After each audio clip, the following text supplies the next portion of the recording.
तो चलिए शुरू करते हैं। आज हम क्रिया शरीर के सबसे गहरे, सबसे फंडामेंटल टॉपिक्स में से एक आत्मा को पूरी तरह से डिकोड करने वाले हैं। कभी सोचा है एक जिंदा शरीर और एक मृत शरीर, इनमें असल फर्क क्या है? वो क्या चीज है, वो कौन सी स्पार्क है जो हमें अब अलाइव बनाती है? ये एक क्लिनिकल मिस्ट्री है जिसके जवाब हमें ढूंढने हैं। और इस बड़े सवाल का एक ही जवाब है, आत्मा। यही है वो असली मैं, वो सेल्फ जो इस पूरी मशीनरी को चला रहा है। तो ये आत्मा है क्या? बहुत सिंपल शब्दों में कहें तो ये किसी भी जीव की परमानेंट, अनचेंजेबल, फंडामेंटल रियलिटी है, हमारा असली स्वरूप। इसको ऐसे समझिए कि ये हमारे शरीर का नॉन फिजिकल ऑपरेटिंग सिस्टम है, जिसके बिना हमारा हार्डवेयर यानी ये शरीर बस एक खाली डब्बे की तरह है। और ये कोई आज की बात नहीं है। भगवद गीता में श्री कृष्ण ने इसे बिल्कुल क्रिस्टल क्लियर कर दिया था। इस श्लोक को देखिए। आत्मा के लिए न तो कभी जन्म है और ना ही मृत्यु। वह अजन्मा, नित्य, शाश्वत और पुरातन है। मतलब क्या हुआ? मतलब ये कि हमारा शरीर तो सिर्फ एक टेम्परेरी गाड़ी है। जो असली ड्राइवर है यानी आत्मा, वो इमॉर्टल है। ओके, अब थोड़ा और गहराई में चलते हैं। देखिए, आत्मा के दो मेन क्लासिफिकेशंस हैं, परमात्मा और जीवात्मा। इसको एक मॉडर्न एनोलॉजी से समझते हैं।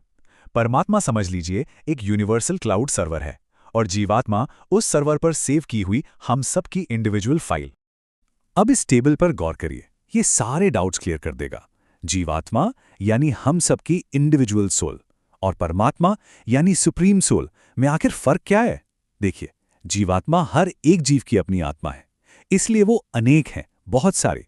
जबकि परमात्मा सिर्फ एक है, वो तो आत्माओं की भी आत्मा है, दी अल्टीमेट सोर्स।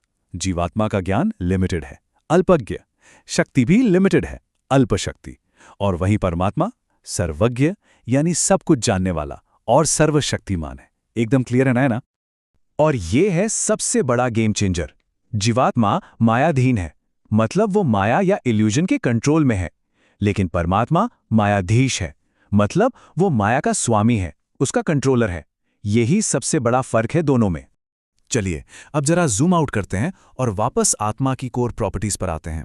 मतलब इसके वो फंडामेंटल, अनचेंजेबल स्पेसिफिकेशंस क्या हैं?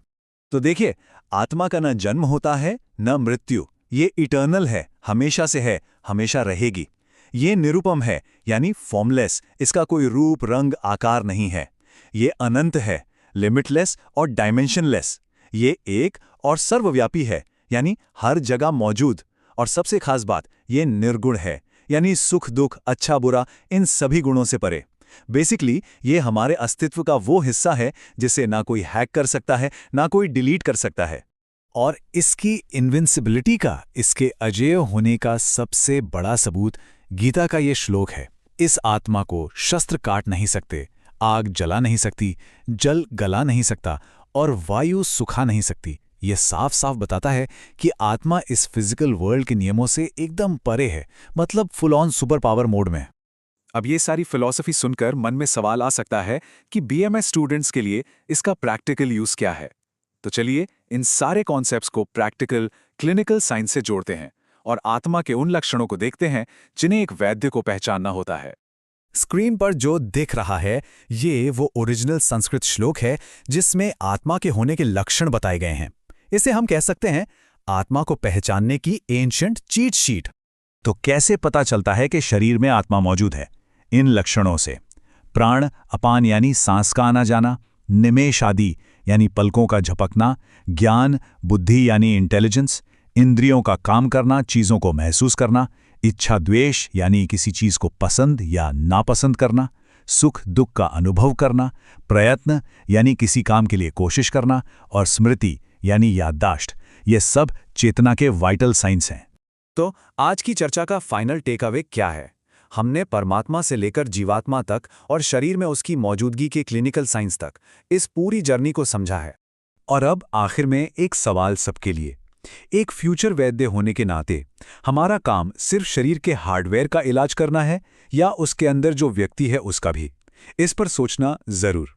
तो ये था सौर्यबाम्स एक्सप्लेनर्स पर आत्मा का पूरा एनालिसिस। क्रिया शरीर के ऐसे ही और भी डीप डाइव्स के लिए लाइक और सब्सक्राइब करना बिल्कुल मत भूलिएगा।